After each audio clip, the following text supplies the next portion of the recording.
YouTube channel के सभी श्रोताओं को डॉक्टर पंढरीनाथ पाटिल धुले महाराष्ट्र का सप्रेम नमस्कार। कहानियों का काफिला में आप बढ़िया कहानियाँ सुन रहे हैं। साथ ही आज मैं आपको एक लघु कहानी जो मेरी स्वयं रचित है वो मैं आपको सुनाने जा रहा हूँ। कहानी का नाम है जेनी।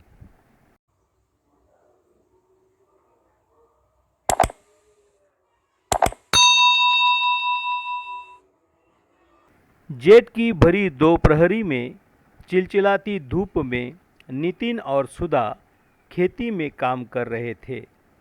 उनका छोटा 6 महीने का राजू झोपड़ी में सो रहा था।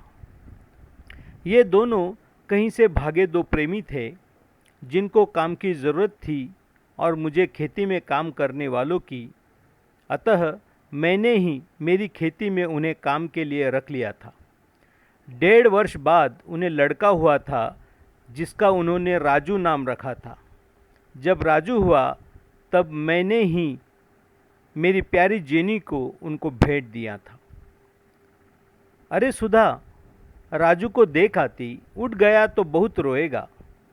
सुधा फावड़े से मिट्टी खींचते हुए कहती है, अजी कोई ज़रूरत नहीं, जेनी है ना उसके पास।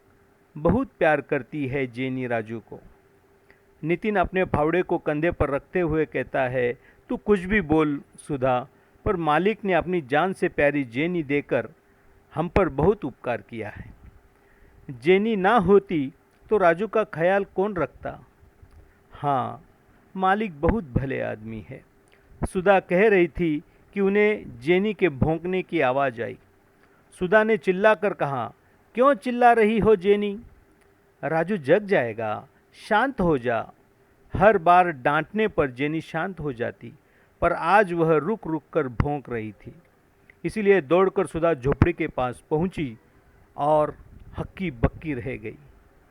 झोपड़ी के अंदर एक काला नाग राजू की ओर जाना चाहता है और जेनी उसे मुंह से उठाकर बाहर फेंकना चाहती है। नाग जेनी पर फुटकार कर वार करता है। जेनी उसे चुकाकर फिर उसे मुंह से उठाकर दूर फेंकती है। फिर वह नाग राजू की ओर जाना चाहता है। राजू जग गया है और वह इस खेल का आनंद उठाकर हंसता हुआ तालियां पीट रहा है। सुधा का कलेजा मुंह को आया। सुधा पूरी हिम्मत जुटाकर तेजी से झोपड़ी के अंदर गई और राजू को उठाकर बाहर ले आई।